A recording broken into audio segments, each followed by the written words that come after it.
It's time for Waking Up with Wesley. Today's forecast and weather-wide discussion with WLOX First Alert Weather Senior Meteorologist Wesley Williams. Waking Up with Wesley is sponsored by Exclusive Auto Brokers. For the best deals on wheels, visit Exclusive Auto Brokers on Beatline Road in Long Beach. Good morning, everyone, and thank you for waking up with Wesley. I'm Senior Meteorologist Wesley Williams. You know what I'm thinking? It's Friday, the weekend is coming soon, and we've got perfect pool weather. So many pools in South Mississippi. One of them, we have a live view that we can take you to. Here's a look at the current scene at the IP Casino Resort and Spa in Biloxi. And of course, the pool probably not officially open yet. They're probably putting the finishing touches on everything at that site as they get ready for probably plenty of pool goers today, as the weather will be perfect for that, whether you're at the IP Casino Resort and Spa in Biloxi or wherever your pool, your favorite pool may be.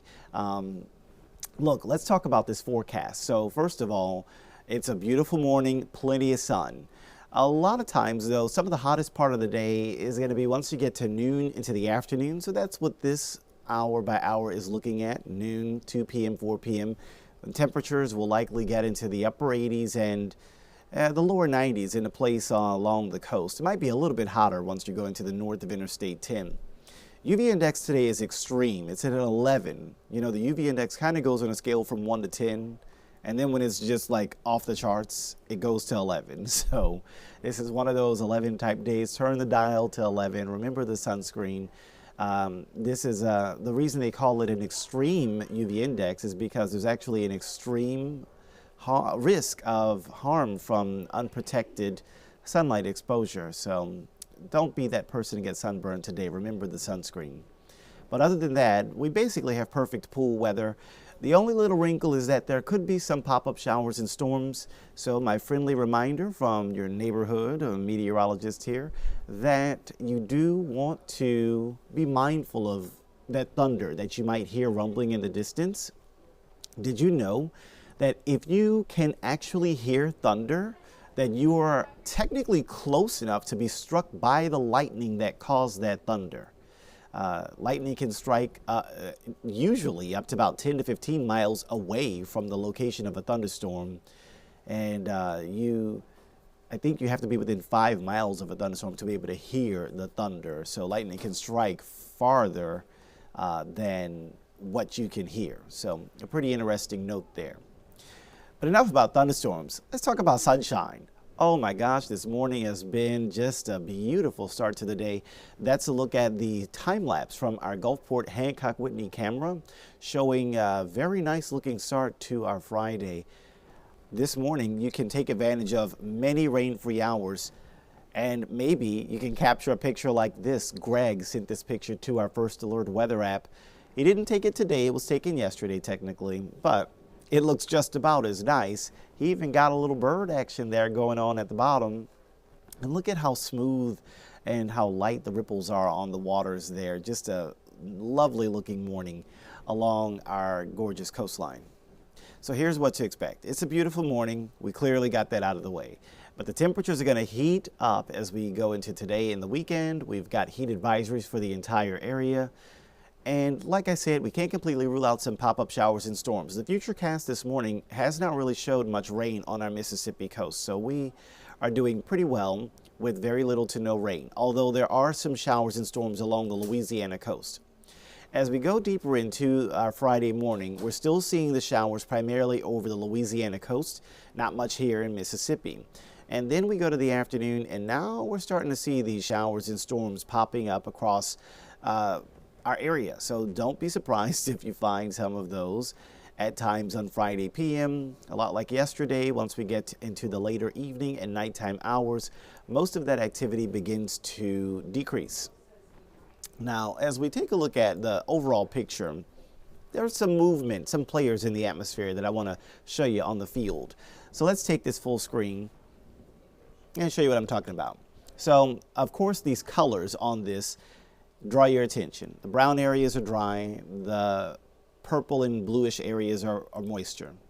But try to ignore some of the color for just a moment and pay attention to the motion.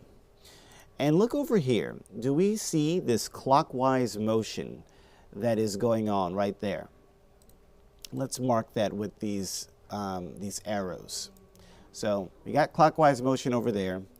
Let's take a look back here. Do we notice in a small scale there is a bit of clockwise motion, right? You got this coming up and over and then back down. So we can mark that too. A little bit of clockwise motion right there. Okay, so what those are, actually two upper level highs. So upstairs in the air, there's kind of a high right about there, high right about there. We know they are high because that's where clockwise winds circulate around high pressure. Now in between those two, there actually is not clockwise wind. Actually, it's the opposite if you look closely. Let's take a look. So you've got this coming down like this, and you've got this kind of going up like that. It's not completely closed off, so we can't call it a low. It'd have to be completely closed off. But with it still being a little bit open, we basically call this a trough, which is the opposite of a ridge. So you can, upstairs in the air, you can have highs, which are closed off. You can have ridges, which are not closed off, or you can have lows, which are closed off, or you can have troughs, which are not closed off.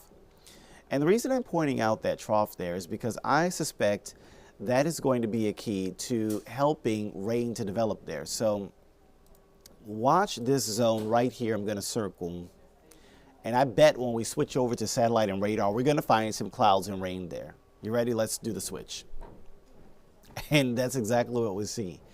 When you have high pressure right beneath that H, that high, you're not going to find a lot of rain and clouds. So remember, we marked a high pressure over here. There's not a lot of rain and clouds there. We also marked a high pressure here, I believe, and there's not a lot of rain and clouds there. But right between those two highs, that weakness in the high pressure, we are finding some showers and storms developing. I can actually draw this a little bit more specifically because it's really this one area right here. And this is going to slowly but surely creep down toward the south and east over the next 24 hours. And that will kind of generally help to aid some rain shower and storm development. Now it's fighting against high pressure, so you have some competing features here. But overall, there is that what I will call a weakness in the high pressure. Today you've got the high west of us, the high east of us. They are getting closer. Yesterday they were farther apart. Today they're closer. By tomorrow, they're going to be kind of merging right on top of parts of our region. But if we rewind and take a look back at this map, look for kind of the dip in the flow. And we actually see that right here. You come down and then back up. See it again, down and then back up. That dip is that upper trough that we were analyzing with the rain and clouds and everything. So right here, we can see that weakness, that dip in the flow. It's still there tomorrow. So we see where we analyze it on Friday, North Mississippi. Let's fast forward to Saturday. Where do we find that dip in the flow again? Let's see. We're coming down and then we're going back up. Do you see it there? Let's do it one more time. Coming down over Kentucky and Tennessee, and then going back up over Georgia and offshore into the Atlantic. So this little dip here, that's that upper trough yet again.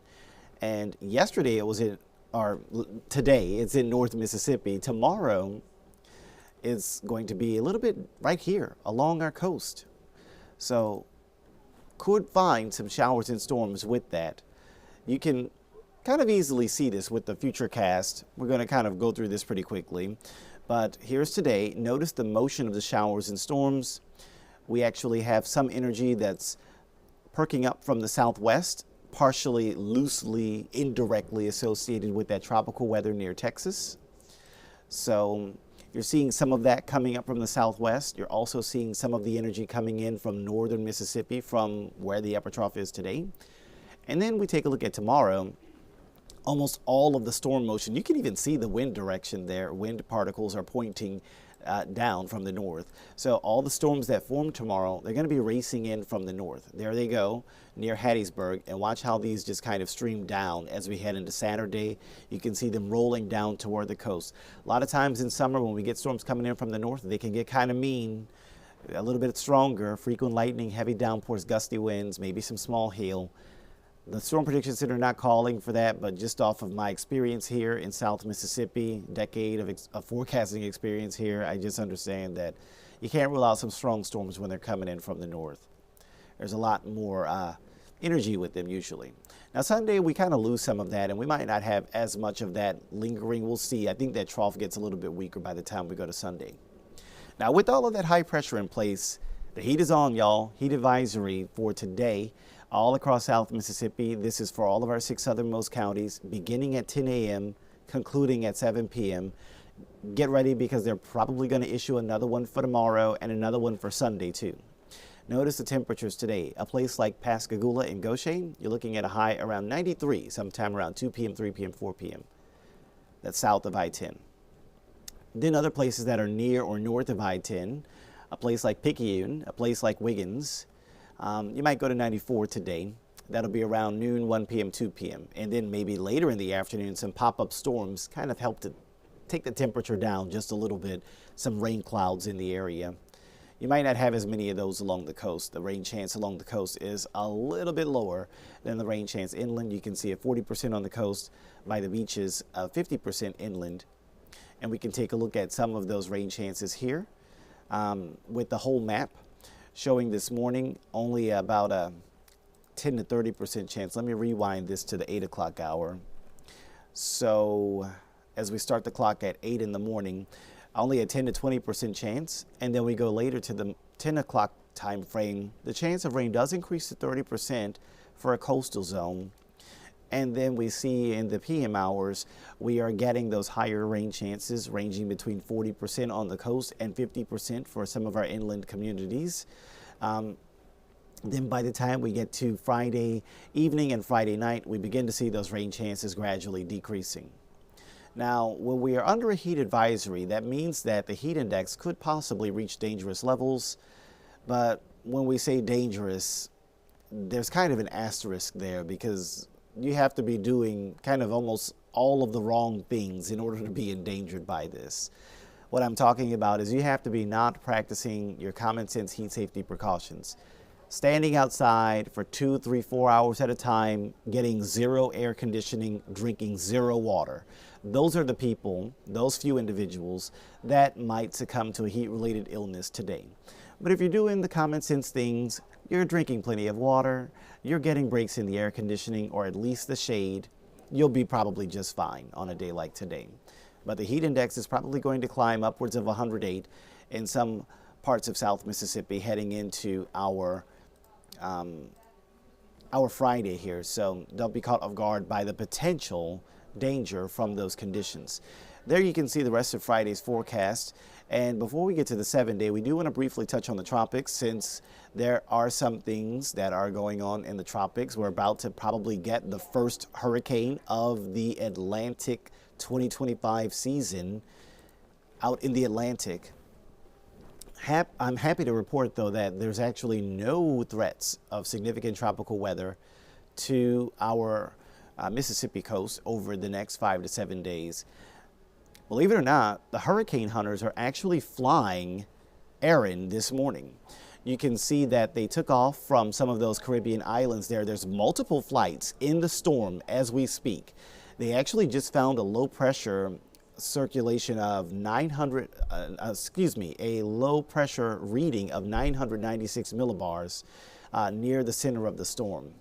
On the outskirts of the storm, they did find a wind speed of 25 miles an hour. We haven't gotten a new wind speed report based on this particular piece of graphics information, but just understand that it's important for these flights to take place because those folks, those brave folks flying into the storm from the hurricane hunters, they are collecting data with weather instruments that they deploy into the storm, and that data gets put into the computer forecast models, which help them to perform better as they'll have better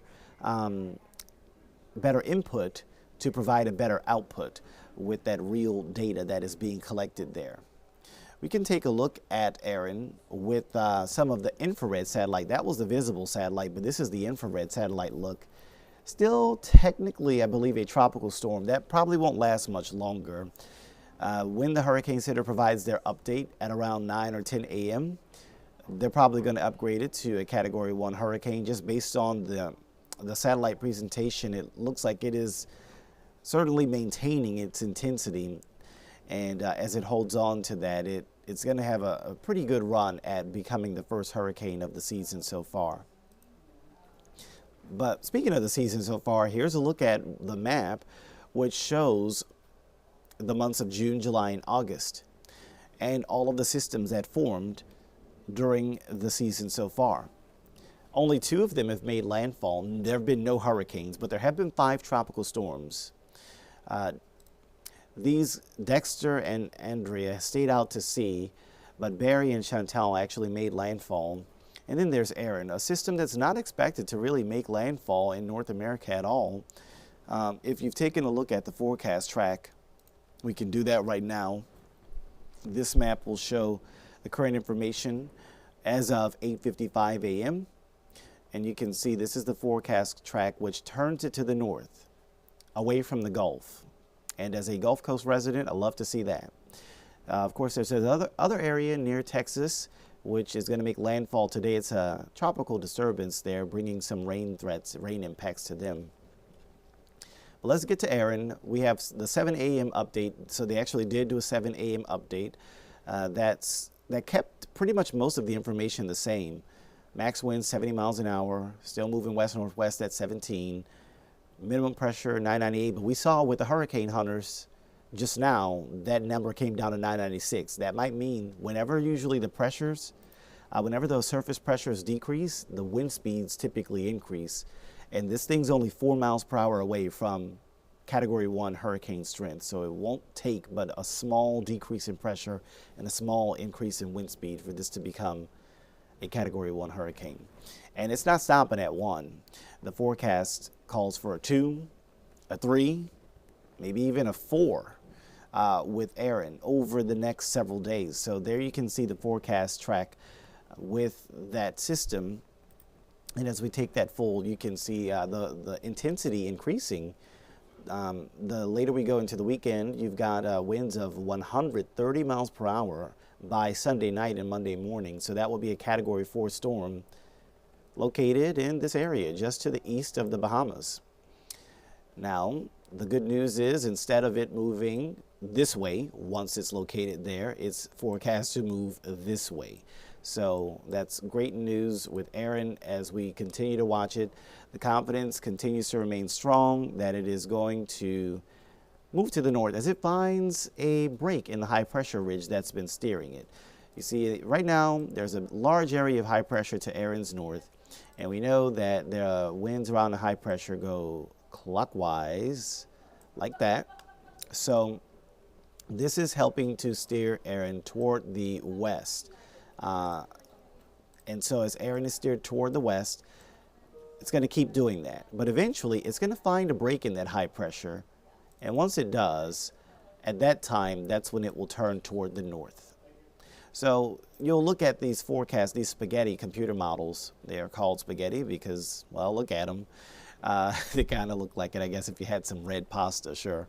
But they're thin lines, different model scenarios of exactly what could go on here. And as we take a look at that, I mean, you're noticing most of the lines are showing a good agreement with the National Hurricane Center's forecast track. They are all tightly clustered in this area here. And the most likely scenario is the one that I've drawn there for Erin to take that turn to the north. Now, there are some outliers that lie outside the cone, some of them a little bit to the east of the cone, and a couple of lines that are a little bit to the west of the cone. But for the most part, most of those lines fall within it, so that just helps to increase the forecast confidence. Remember, the forecast cone only goes out 5 days, but long-range computer models go out further than that in time. And you can see that this is calling, we have the GFS in yellow, the European in green, Both of those computer models, once the 5-day forecast cone ends next week, those models continue to show that motion with that storm heading up toward the north. Interestingly, the GFS also showing maybe something else brewing up next week. European does not show that. But look, we're approaching the peak of hurricane season, so these models are going to show some tropical activity out in the Atlantic from time to time. As we approach the peak of hurricane season, you are likely going to see more and more activity in the Gulf, Caribbean, and Atlantic. Fortunately for the Mississippi coast, Aaron poses no threat to our local area, as we have that high confidence on the turn. And that other area by the Texas coast, quickly cover that before we go. You can see it's right there near the Texas-Mexico border, making a landfall today, bringing them some rain bands and perhaps some winds if it can manage to become a storm. But overall, not really going to see much weather from that. And no impact to our local area in South Mississippi. So we'll put it all together for your 7-day forecast, and it looks like we're keeping the heat into the weekend. Rain chances today and tomorrow could be a little bit higher because of that upper trough we discussed and tracked in my analysis. But then by Sunday, that feature might be a little more diffuse, and the high pressure taking over might help the rain chances come down just a smidge as we head beyond Saturday into Sunday and early next week. One thing we don't find here is any like super extreme heat. Yes, it's hot, and technically it's the hottest it's been so far this month, but we don't see any 98s, we don't see any 99s across our area, so that's one plus there. So that'll pretty much do it for today's edition of Waking Up with Wesley. I've been Senior Meteorologist Wesley Williams. I hope that you have a wonderful day, and we'll see you again next time. Waking Up with Wesley has been sponsored by Exclusive Auto Brokers. For the best deals on wheels, visit Exclusive Auto Brokers on Beatline Road in Long Beach.